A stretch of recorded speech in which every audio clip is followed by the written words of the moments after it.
Good morning बच्चों। कल हम आपको भीष्म प्रतिज्ञा के शेष प्रश्नोत्तर को हमने लिखाया था।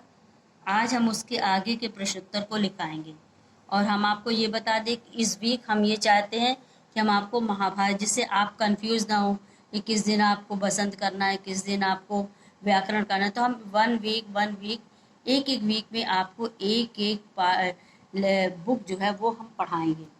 तो आज शेष प्रश्नोत्तर आपके भीष्म प्रतिज्ञा का हम 4 प्रश्नोत्तर आपको कल करा चुके हैं। राजा शांतनु का विवाह, केवट राज की पुत्री की केवट राज की शर्त, उस शर्त को भीष्म पितामह ने कैसे पूरा किया और सत्यवती के कितने पुत्र हुए थे, इसके बारे में हमने कल आपको समझा करके भी विस्तृत जानकारी दे दी है।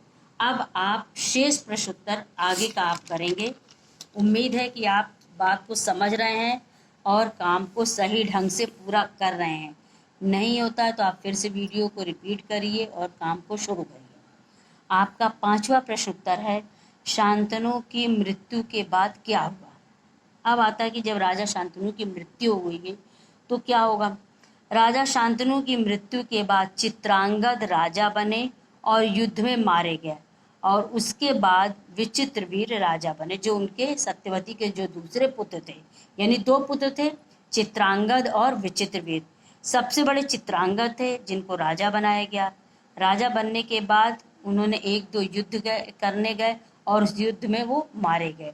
इसके बाद उनके दूसरे पुत्र, सत्यवती के दूसरे पुत्र विचित्रवीर जो है वो राजा बने। तो ये हो गया। अब आपका अगला प्रश्न है कि विचित्रवीर की कितनी रानियां थी। विचित्रवीर की 2 रानियां थी, अंबिका और अंबालिका। यहाँ हम आपको फिर से थोड़ा पीछे आगे बढ़ करके आपको समझा दें कि विचित्रवीर जब राजा बने तो उनके विवाह के लिए भीष्म ने काशीराज की 3 कन्याओं को वो स्वयंवर से उठाकर ले आए थे, जिसमें से 2 कन्याओं का विवाह विचित्रवीर के साथ हुआ। उन दोनों का नाम था अंबिका और अंबालिका। सबसे बड़ी बहन का नाम अंबा था, जिसके बारे में हम अगली बार आपको बताएंगे।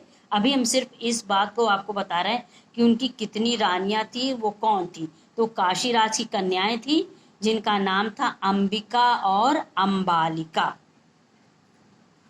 अब आपका आखिरी प्रश्नोत्तर है इस पाठ का, भीष्म प्रतिज्ञा पाठ का आखिरी प्रश्नोत्तर है, अंबिका और अंबालिका के पुत्रों के नाम बताइए। तो अंबिका के पुत्र थे धृतराष्ट्र और अंबालिका के पांडु।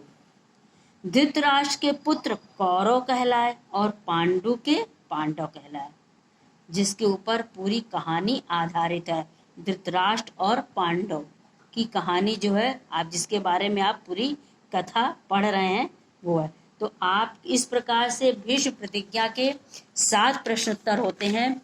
राजा शांतनु का दूसरा विवाह, केवट राज की शर्त को कैसे पूरा किया गया, सत्यवती के कितने पुत्र थे, शांतनु की मृत्यु के बाद कौन राजा बना, विचित्रवीर की कितनी रानियां थी, अंबिका और अंबालिका, और अंबिका और अंबालिका के जो पुत्र हुए उनके क्या नाम थे, इसके बारे में हमने आपको विस्तृत जानकारी दे दी है।